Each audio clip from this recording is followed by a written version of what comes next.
Good morning students. आज के इस लेक्चर में हम करेंगे डिकोडर, जिसमें हम देखेंगे 2x4 decoder and 3x8 decoder with block diagram, truth table and logic circuit. ये लेक्चर आज हम सीखेंगे और बहुत ही आसान मैनर में। स्टूडेंट्स, टॉपिक बहुत इंपॉर्टेंट है, जनरली क्वेश्चंस पूछा जाता है पेपर के अंदर, तो देखते हैं बहुत ही इजी मैनर में। Welcome to 1 bit extra computer classes. Decoder decoder is combinational circuit. Decoder एक कॉम्बिनेशनल सर्किट होता है जिसके अंदर आउटपुट डिपेंड करती है only on input. It is multiple input multiple output device. ये वो डिवाइस है जो multiple input multiple output device है। इससे पहले जो हमने मल्टीप्लेक्सर देखा था जिसके अंदर मल्टीपल इनपुट्स होते हैं और सिंगल आउटपुट होता है। डी मल्टीप्लेक्सर जिसके अंदर सिंगल इनपुट होता है और मल्टीपल आउटपुट्स होते हैं। लेकिन डिकोडर के अंदर मल्टीपल इनपुट रहते हैं और मल्टीपल आउटपुट रहते हैं। It converts n line of input into maximum of 2 की power n line of output। तो इसमें n inputs होती हैं और 2n maximum outputs होती हैं। तो डिकोडर अगर हम इसे याद करें तो डिक्रिप्शन सेम सा वर्ड है और ये डिक्रिप्शन करता है। जैसे एनकोडर एनक्रिप्शन करता है। एनक्रिप्शन होता है स्मॉल में किसी भी बड़ी चीज को कंप्रेस कर देना, स्मॉल में चेंज कर देना, जबकि डिक्रिप्शन उल्टा करता है जो कि स्मॉल से बिग में कन्वर्ट करता है। एनक्रिप्शन बिग टू स्मॉल रहता है, ये स्मॉल टू बिग रहता है। तो ये अगर n इनपुट लेता है तो उसको चेंज करता है 2 की पावर n आउटपुट्स में। ठीक है। At a particular time one output line is active. तो एक टाइम पे एक आउटपुट लाइन ही एक्टिव होती है। सपोज हमारे इनपुट्स हैं 2 इनपुट, तो ये जो 2 की पावर 2 यानी 4 आउटपुट्स ये लेता है। अगर हमारे इनपुट 3 हैं तो 2 की पावर 3 यानी 8 आउटपुट्स ये हमें देता है। तो ये जो आउटपुट लाइन्स हैं इनमें से एट ए टाइम पर एक ही लाइन जो है एक्टिव रहती है, बाकी सारी डिसेबल हो जाती है। Application of decoder. डिकोडर के एप्लीकेशन की अगर हम बात करें तो it converts binary codes to other code. तो ये स्मॉल टू बिग रहता है, तो ये बाइनरी कोड को जो है अदर कोड में चेंज करता है। स्मॉल यानी बाइनरी को ऑक्टल में, यानी जो बाइनरी बिट्स होती हैं उसको ऑक्टल में कन्वर्ट करता है, बाइनरी को हेक्सा में कन्वर्ट करता है, बाइनरी को डेसिमल में कन्वर्ट करता है। तो ऑक्टल जो कि बेस होता है 8 और अगर हम उसकी बिट्स लें तो 8 होता है 2 की पावर 3 यानी ये 3 इनपुट्स लेता है, मतलब 3 बिट्स को ये कन्वर्ट कर सकता है 8 में। अगर हेक्साडेसिमल की बात करें तो आउटपुट्स रहती हैं, हेक्साडेसिमल का बेस होता है 16 जो कि होता है 2 की पावर 4 यानी ये 4 बिट्स को जो है कन्वर्ट करता है 16 के अंदर। अगर हम डेसिमल की बात करें तो डेसिमल का बेस होता है 10 और अगर हम 2 की पावर 3 की बात करें तो वो तो होता है 8। 2 की पावर 4 की बात करें तो ये 4 जो है 16 के कॉरस्पॉन्डिंग होता है, जबकि 16 मैक्सिमम आउटपुट्स, जैसा कि हमने यहाँ देखा था कि ये मैक्सिमम जो है 16 आउटपुट ले सकता है, पर यहाँ डेसिमल है तो 10 आउटपुट ही रिक्वायर्ड है। 4 बिट्स को ये कन्वर्ट करता है 10 के अंदर। तो ये होता है डिकोडर में। एनकोडर बिल्कुल इसके अपोजिट होता है। 8 इंटू 3, 16 इंटू 4, 10 इंटू 4 एनकोडर्स होते हैं जो कि 2 की पावर n इनपुट्स लेते हैं और n जो है आउटपुट देते हैं हमारे एनकोडर्स। अभी डिकोडर्स हम आगे देख लेते हैं। इसका ब्लॉक डायग्राम। ब्लॉक डायग्राम की बात करें तो इसके अंदर n इनपुट m आउटपुट यानी मल्टीपल इनपुट डिवाइस है, ये मल्टीपल आउटपुट डिवाइस है।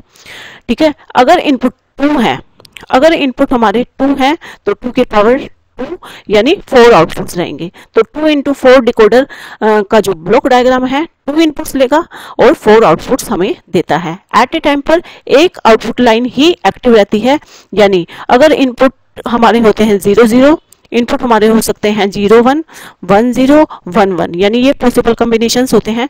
तो अगर इनपुट 0 0 होते हैं तो D0 एक्टिव होता है। एस और पी वैल्यूज की अगर हम बात करें यानी ए बार बी बार अगर इनपुट हैं हमारे तो D0 एक्टिव होगा, बाकी सारे डी एक्टिव होंगे। अगर इनपुट है हमारा ए बार बी तो D1 एक्टिव हो जाएगा, अगर ए बी बार है तो D2 एक्टिव होगा और अगर ए बी है तो D3 एक्टिव होगा। ये होता है एनकोडर के अंदर। डिकोडर के अंदर अगर हमारे इनपुट्स हैं 3 तो ये जो है 2 की पावर 3 यानी 8 आउटपुट लाइंस मैक्सिमम हमें देगा। तो 3 इनपुट्स हैं अगर तो आउटपुट लाइंस हमारी जो होंगी D0 से D7 यानी 8 आउटपुट्स। और D0 एक्टिव होगा जब इनपुट्स होंगे हमारी 0 0 0 0 0 1 0 1 0 एंड 0 1 1। ये एक्टिव होगा जब 0 1 1 होगा।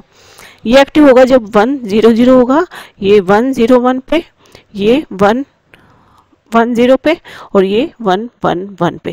क्योंकि हमारे जो 3 बिट्स होते हैं उनके पॉसिबल कॉम्बिनेशन 0 0 0 से 1 1 1 तक ही होते हैं। तो एट ए टाइम पर जो है एक आउटपुट लाइन ही एक्टिव रहती है। तो इस तरीके से ये एक्टिव रहेंगे।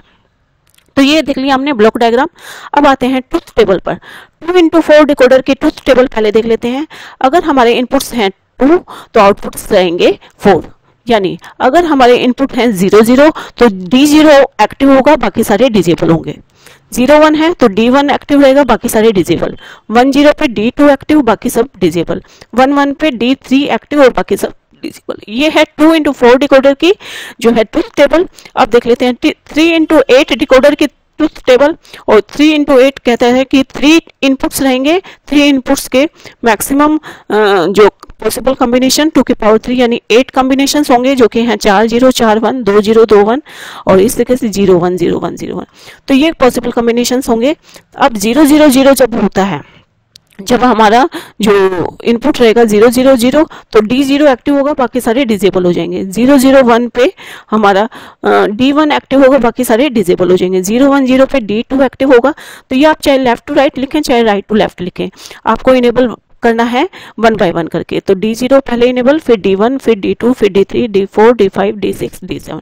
ये ट्रुथ टेबल बन गई 3 into 8 डिकोडर की। ओके स्टूडेंट्स, अब देख लेते हैं लॉजिक डायग्राम भी। और 2 into 4 डिकोडर का लॉजिक डायग्राम आपने कैसे बनाना है, आपने इनपुट लेना है A B, ठीक है। अब आपने A और B से ये लाइन भी निकाल देनी है। यहाँ से जो है आप ये लाइन भी निकालेंगे, ये वाली, ठीक है। अब आपने यहाँ पर क्या देते जाना है, अकॉर्डिंगली यहाँ से देखते हुए देते जाना है। ये 0 0 है तो आपने 0 के लिए इन्वर्टर लगा देना है, ठीक है। तो 0 0 के लिए आपने लगा दिया है इन्वर्टर, ठीक है। आगे है 0 1 तो इस 0 के लिए इन्वर्टर लगा दिया, 1 को आपने डायरेक्ट दे दिया, B का 1 डायरेक्ट। अब A का आगे 1 0 है तो A का 1 डायरेक्ट और यहाँ पे 0 का इन्वर्टर। अब यहाँ का 1 डायरेक्ट 1 भी डायरेक्ट, यहाँ पे 1 डायरेक्ट। अब जब आपको इस तरीके से इन्वर्टर्स लगा करके लॉजिक डायग्राम शो करना है, जब आप 0 0 दोगे तो आपने जो इन्वर्टर लगाया है ये इसको कर देगा 1 1, ठीक है। और 1 1 का एंड होगा 1, यानी इट मीन्स D0 एक्टिव हो जाएगा एट द इनपुट ऑफ 0 0, ठीक है। और ऑन द इनपुट ऑफ 0 1 तो 0 को ये बाहर करके 1 1 करेगा और इस टाइम पे D1 एक्टिव हो जाएगा, ठीक है। तो अगर आप 0 0 दोगे तो D0 एक्टिव होगा, D1 दोगे तो जब आप 0 1 इनपुट दोगे तो D1 एक्टिव होगा, 1 0 पे D2 एंड 1 1 पे D3। इसको कह सकते हैं A bar B bar B, और इस तरीके से आप जो है इसको बोल देंगे A bar B A B bar and A B बार। अब देख लेते हैं लॉजिक डायग्राम 3 into 8 डिकोडर का भी। और 3 into 8 डिकोडर भी इसी ट्रुथ टेबल के अकॉर्डिंग जो है आपको ये लॉजिक डायग्राम बनानी है। 0 0 0 है तो आप इन तीनों पे दे देंगे इन्वर्टर, ठीक है। तीनों 0 पे आप दे देंगे इन्वर्टर। और ये तीनों लाइन भी एक बार निकाल देना आप। और यहाँ से आप यहाँ से देखते चलना, 0 0 1 पे 0 पे इन्वर्टर दे देना, 0 पे भी इन्वर्टर और 1 डायरेक्ट देना। 0 1 0 0 1 0, ठीक है। जहां भी हमें 0 दिख रहा है हम इन्वर्टर लगाएंगे, 0 1 और 1 1 0 0, फिर 1 0 1, फिर 1 1 0 एंड 1 1 1। तो इस तरीके से आप जो है जो भी इनपुट देंगे, इन्वर्टर लगाया है आपने वो इसको इन्वर्स कर देगा। और एंड क्या कहता है कि तीनों इनपुट अगर 1 है तो आंसर विल बी 1। तो D0 एक्टिव होगा जब तीनों के पास 0 0 जाएगा, यानी यहाँ पे जाएगा जब A bar B bar C बार। तो इस तरीके से जो है ये हमने टेबल जो है बनानी है। Okay students, this is all about decoder. Student, बहुत इजी करके ये लेक्चर आपको समझाया गया है। आगे के लेक्चर्स, इससे आगे हम करेंगे एनकोडर, और सभी लेक्चर्स को बहुत इजी करके आपके लिए लाया जा रहा है। अगर लेक्चर अच्छा लगा हो इसे लाइक शेयर जरूर कर दें और सब्सक्राइब करके हमारे चैनल के साथ इसलिए जुड़ जाएं क्योंकि हर टॉपिक बहुत इजी से आपको समझाया जा रहा है।